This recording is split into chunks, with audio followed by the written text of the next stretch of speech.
Today I bring you a battle against FlamingMonferno20. Now, when I look at his team, I basically see that it's pretty standard. Like, there's nothing too spiffy about it, but then again, it's nothing to slouch over either. I noticed the Rodom, the Ditto, and the Tornadus as the threats that are going to be pestering my team the most. A lot of people have been running dual scarfs against me, so at the beginning I'm going to just assume that the Rodom is also scarfed because everybody and their mother scarfs Ditto. The Tornadus is either going to be life orbed or choice spexed. Pretty sure the Swampert's just like a stealth rock user. Seeing how this team is built, he's probably going to want to at least have one priority attacker. So Breloom was probably the technician version, and then Politoed could be specially or physically defensive to support its team. I don't think he's going to run Scarf on Politoed as well, since 3 Scarfs that's a little bit outrageous. So in terms of starts, I was thinking that he was either going to begin with the Rodom, the Ditto, or the Tornadus, since those are really good leads. He could really lead off with any of those to stop my possible leads of Zoroark or Mienshao with the fake out U-turn combo. So I'm actually just going to start off with Latias to throw him off guard. And as you can see, he begins with the Breloom, which was interesting. So here I'm thinking I'll get the jump on him by placing up a sub, but he goes straight for the Ice Punch. So I was like, black and white 2 tutor move perhaps. Here I'm going to predict him to go for the Spore this turn, thinking that I'm going to attack.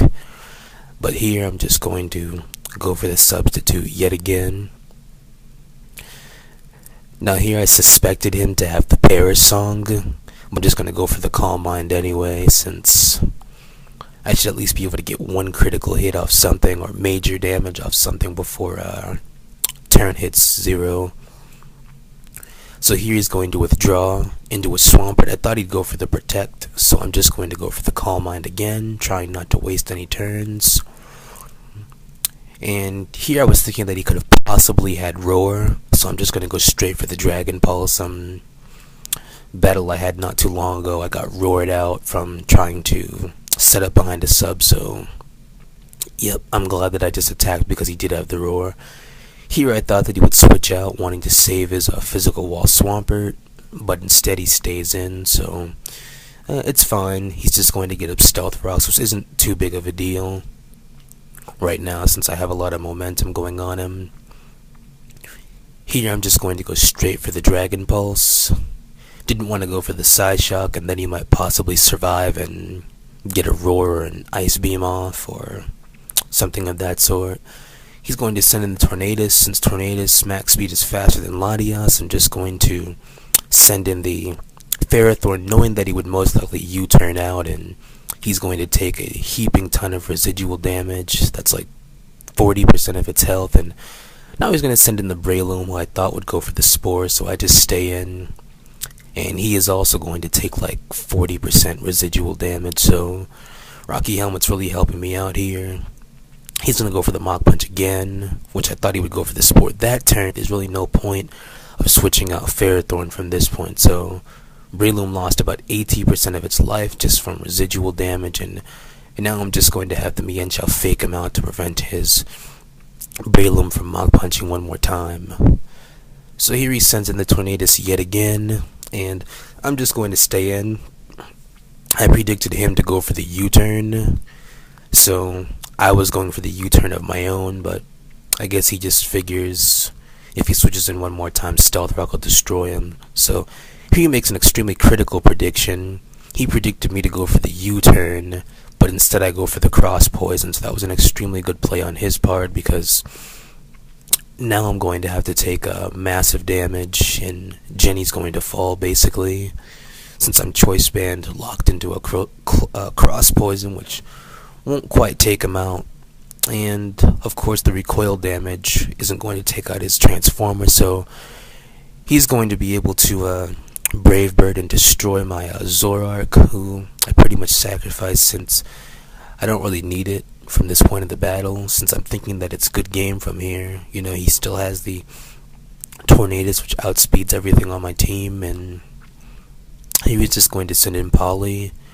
I'm going to withdraw Anna Zippel, thinking that he's going to go for the Paris song, which he does. So I'm like, well, okay, if I want to have any hopes of surviving, I basically have to destroy this Politoed and then get up a substitute against the Tornadus. And I was thinking that Ball would destroy him since I'm modest and I'm expert belted, but he is running special defense, so he was able to survive that with, I think, like 14 or 15 HP. So now basically I have no choice but to send in Anna Zippel, and I'm forced to attack immediately because if he gets off a Paris song, then it's definitely a good game. So I'm thinking that maybe Anna Zippel can pull something out, and here I was like, good game, but I actually outspeed his Tornadus. So this is why you should run the max speed nature of like timid or rash or mild, or no, not rash or mild, timid or hasty, or whatever that last nature is, naive, because now his Rotom isn't going to be able to do enough damage to stop Anna Zippel from winning this game. So good game, FlamingMonferno. Please comment, rate, subscribe, and have a nice day. This is UnhappyCarousel signing out.